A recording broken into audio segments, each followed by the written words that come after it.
Hi everyone, this is Suveda from Zephyr Lake Carmelite Mission. I hope you are having a good new year 2024. And today I'm going to start the new series on The Dark Night by St. John of the Cross. The Dark Night, you can say, is a continuation of the ascent of Mount Carmel. And in this series, in this episode, I'm going to do an introduction to the Dark Night and also probably review chapter 1 of the first book. The Dark Night consists of 2 books, and the first book has 14 chapters, and it covers the passive night of the exterior senses. And book 2 has 25 chapters, and in there he speaks of the passive night of the spirit, more to do with the interior purification. So in this book, St. John of the Cross speaks of the passive nights or the passive purifications that are a prerequisite to attain union with God. And I can tell you that I enjoy so much consolations in my prayer life that I can tell with confidence I have not gone through the dark night so far. So I'm still a beginner when it comes to the contemplative life. I have a long way to go.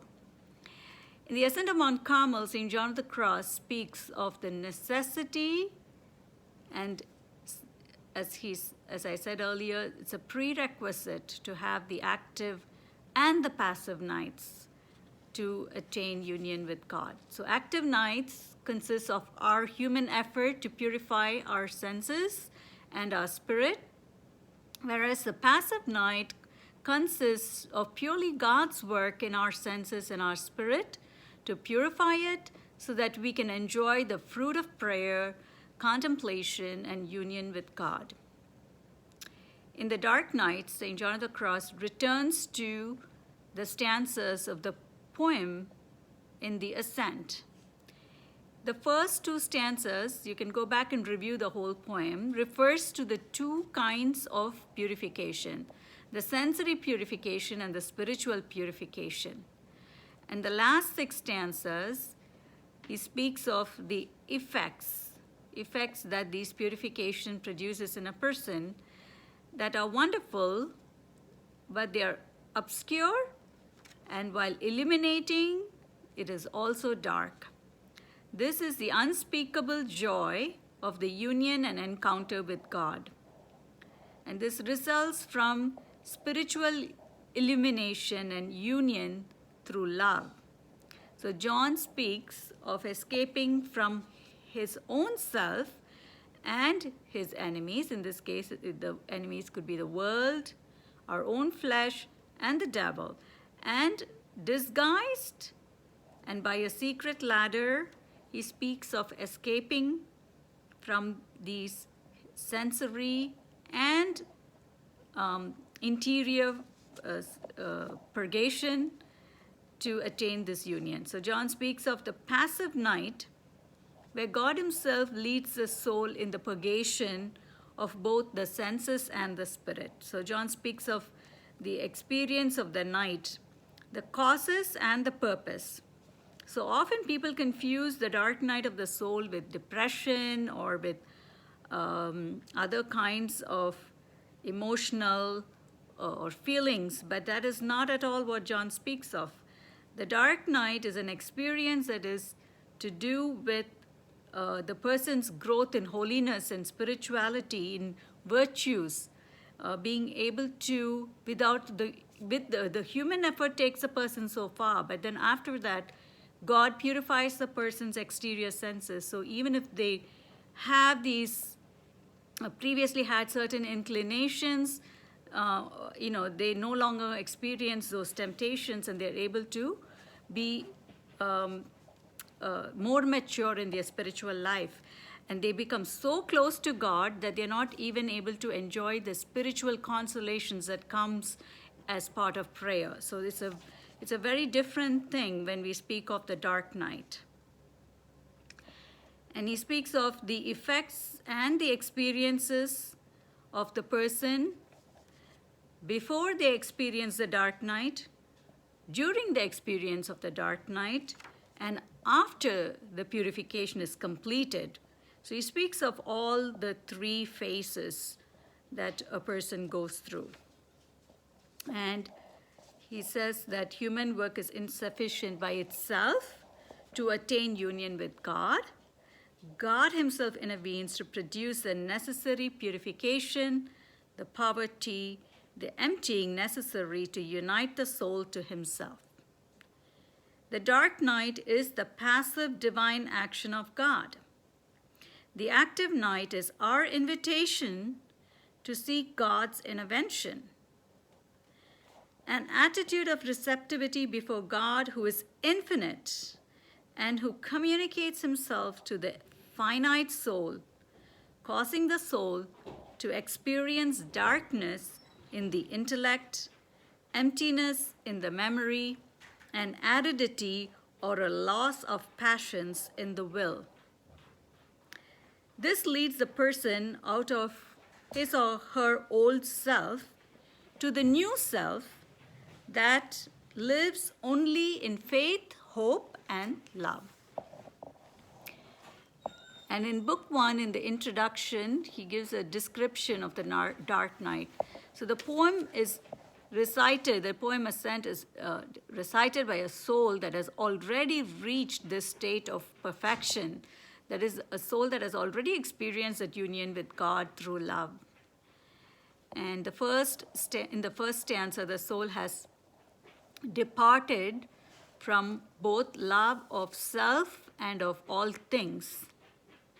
But how did that soul depart? Through mortification of itself by dying to all things.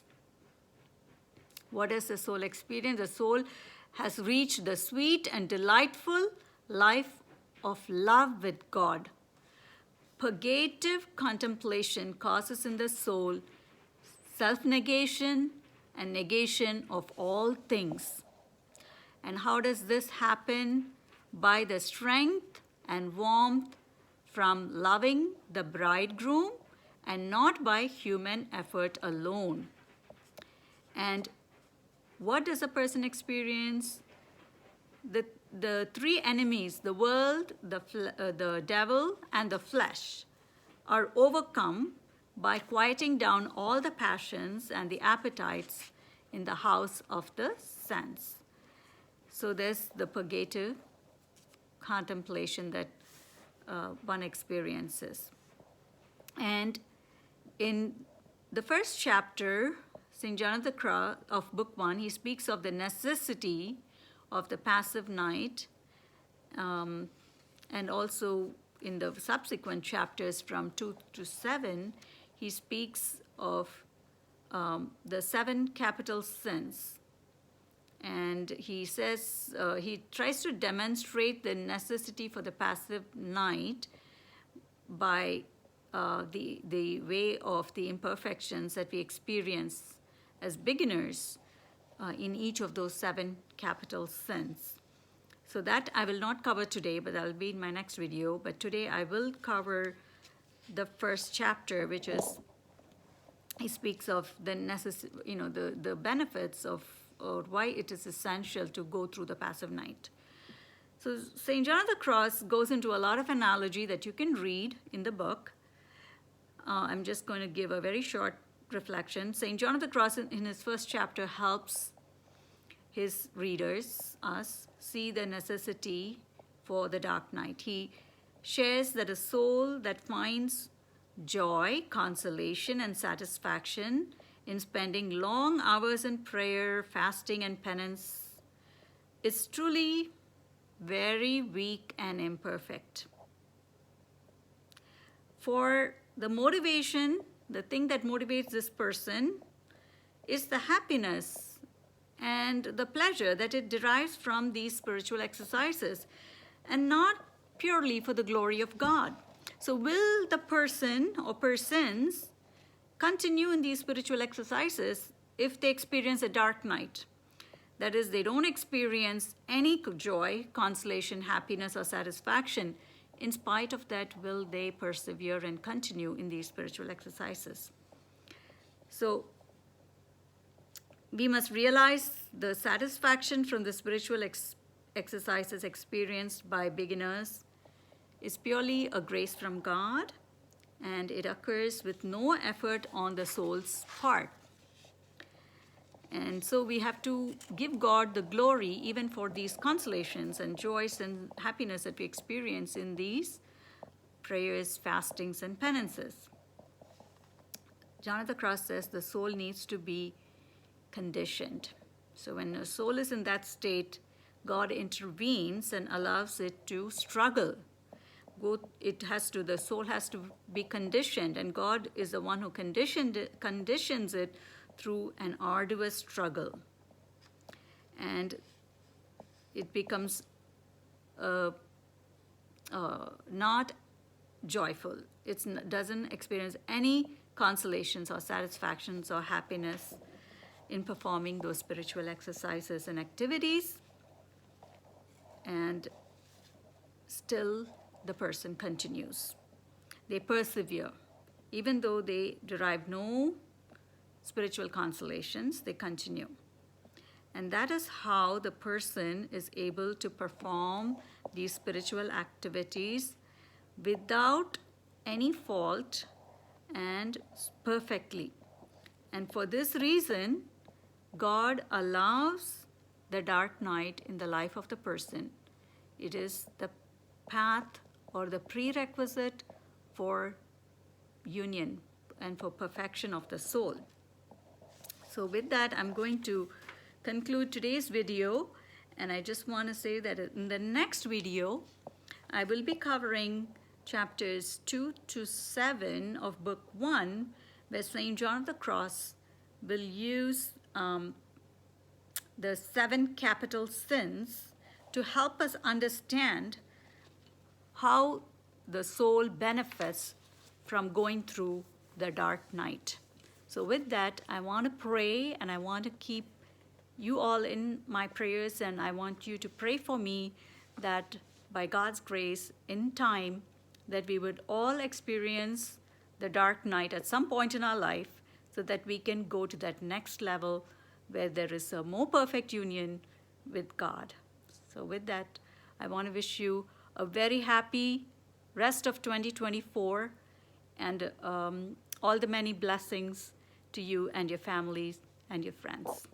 God bless.